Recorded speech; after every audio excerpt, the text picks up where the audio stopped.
is Sleepy Reader with another chapter from Anne of Green Gables. Go ahead and get your nighttime routine started. With any luck, you'll be falling to sleep before I do. Let's begin. Chapter 17. A new interest in life. The next afternoon, Anne, bending over her patchwork at the kitchen window, happened to glance out and beheld Diana down by the Dryad's bubble, beckoning mysteriously. In a trice, Anne was out of the house and flying down to the hollow, astonishment and hope struggling in her expressive eyes. But the hope faded when she saw Diana's dejected countenance. "Your mother hasn't relented," she gasped. Diana shook her head mournfully. No, Anne, she says I'm never to play with you again. I've cried and cried, and I told her it wasn't your fault. But it wasn't any use. I had ever such a time coaxing her to let me come down and say goodbye to you. She said I was only to stay 10 minutes, and she's timing me by the clock. 10 minutes isn't very long to say an eternal farewell in, said Anne tearfully. Oh, Diana, will you promise faithfully never to forget me, the friend of your youth, no matter what dearer friends may caress thee? Indeed I will, sobbed Diana, and I'll never have another bosom friend. I don't want to have. I couldn't love anybody as I love you. Oh, Diana, cried Anne, clasping her hands, do you love me? Why, of course I do. Didn't you know that? No.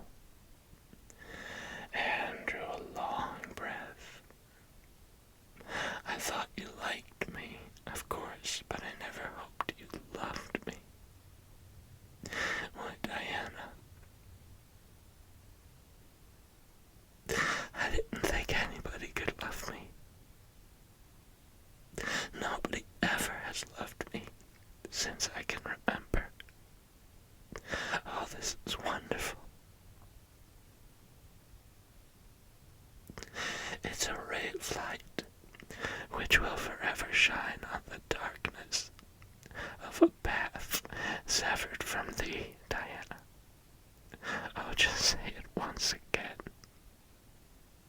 I love you devotedly, Anne, said Diana staunchly, and I always will. You may be sure of that.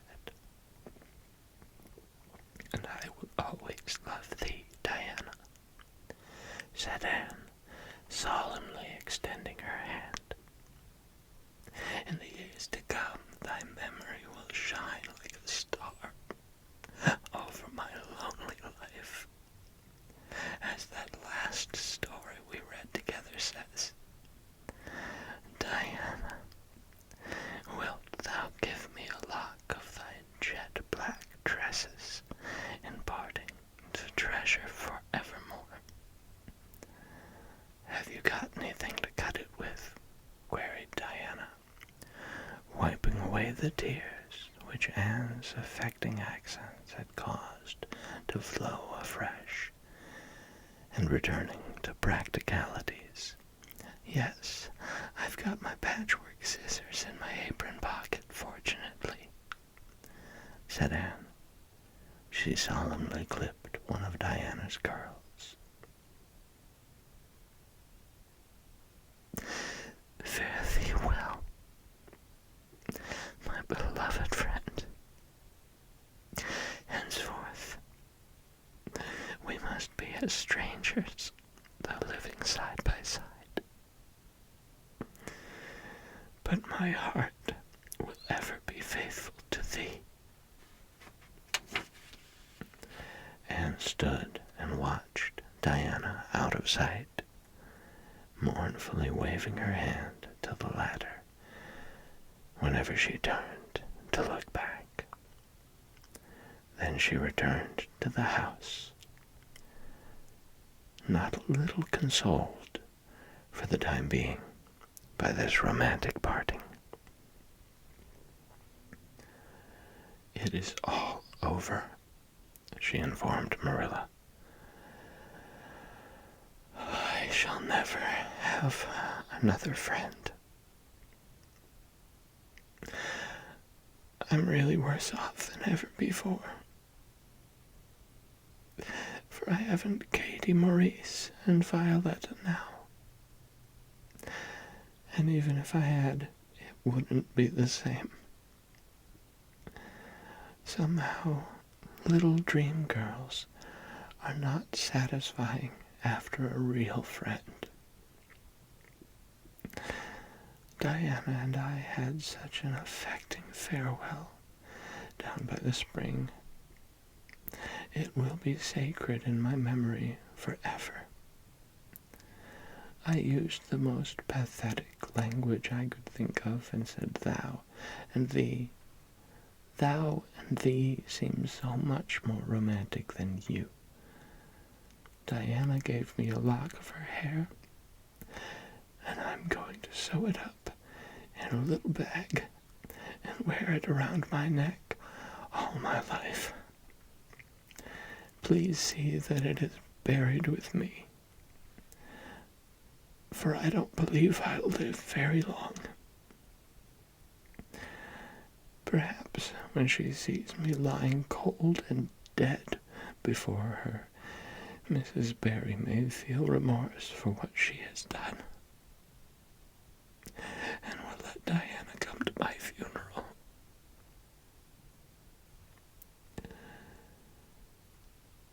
I don't think there is much fear of your dying of grief as long as you can talk, Anne," said Marilla unsympathetically. The following Monday, Anne surprised Marilla by coming down from her room with her basket of books on her arm, and her lips brimmed up into a line of determination. "I'm going back to school," she announced. "That is all there is left in life for me. Now that my friend has been ruthlessly torn from me. In school I can look at her and muse over days departed." "You'd better muse over your lessons and sums," said Marilla, concealing her delights at this development of the situation. "If you're going back to school, I hope we'll hear no more of breaking slates over people's heads and such carryings on. Behave yourself and do just what your teacher tells you." "I'll try to be a model pupil," agreed Anne dolefully. "There won't be much fun in it, I expect. Mr. Phillips said Minnie Andrews was a model pupil, and there isn't a spark of imagination or life in her. She is just dull and poky and never seems to have a good time. But I feel so depressed that perhaps it will come easy to me now. I'm going round by the road. I couldn't bear to go by the birch path all alone. I should weep bitter tears if I did." Anne was welcomed back to school with open arms. Her imagination had been sorely missed in games, her voice in the singing, and her dramatic ability in the perusal aloud of books at dinner hour. Ruby Gillis smuggled 3 blue plums over to her during Testament reading. Ella May McPherson gave her an enormous yellow pansy cut from the covers of a floral catalogue, a species of desk decoration much prized in Avonlea School. Sophia Sloane offered to teach her a perfectly elegant new pattern of knit lace, So nice for trimming aprons. Katie Boulter gave her a perfume bottle to keep slate water in, and Julia Bell copied carefully on a piece of pale pink paper, scalloped on the edges, the following effusion.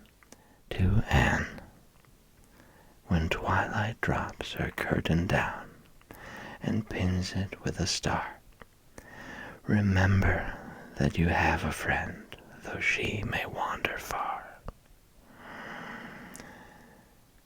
It's so nice to be appreciated, sighed Anne rapturously to Marilla that night. The girls were not the only scholars who appreciated her. When Anne went to her seat after dinner hour, she had been told by Mr. Phillips to sit with the model Minnie Andrews. She found on her desk a big, luscious strawberry apple. Anne caught it up, all ready to take a bite, when she remembered that the only place in Avonlea where strawberry apples grew was in the old Blythe orchard on the other side of the lake of shining waters. Anne dropped the apple as if it were a red-hot coal, and ostentatiously wiped her fingers on her handkerchief. The apple lay untouched on her desk until the next morning, when little Timothy Andrews, who swept the school and kindled the fire, annexed it as one of his perquisites. Charlie Sloane's slate pencil, gorgeously bedizened with striped red and yellow paper, costing 2 cents, where ordinary pencils cost only 1, which he sent up to her after dinner hour, met with a more favorable reception. Anne was graciously pleased to accept it and reward the donor with a smile which exalted that infatuated youth straightway into the 7th heaven of delight, and caused him to make such fearful errors in his dictation that Mr. Phillips kept him in after school to rewrite it. But as the Caesar's pageant shorn of Brutus's bust did but of Rome's best son remind her more, so the marked absence of any tribute or recognition from Diana Barry, who was sitting with Gertie Pye, embittered Anne's little triumph. Diana might just have smiled at me once, I think, she mourned to Marilla that night. But the next morning, a note, most fearfully and wonderfully twisted and folded, and a small parcel were passed across to Anne. Dear Anne, ran the former, Mother says I'm not to play with you or talk to you, even in school. It isn't my fault, and don't be cross at me, because I love you as much as ever. I miss you awfully to tell all my secrets to, and I don't like Gertie Pye one bit. I made you one of the new bookmarkers out of red tissue paper. They're awfully fashionable now, and only 3 girls in school know how to make them. When you look at it, remember your true friend, Diana Barry. Anne read the note, kissed the bookmark, and dispatched a prompt reply back to the other side of the school. My own darling Diana, of course I am not cross at you, because you have to obey your mother. Our spirits can commune. I shall keep your lovely present forever. Minnie Andrews is a very nice little girl, although she has no imagination But after having been Diana's bosom friend, I cannot be Minnie's.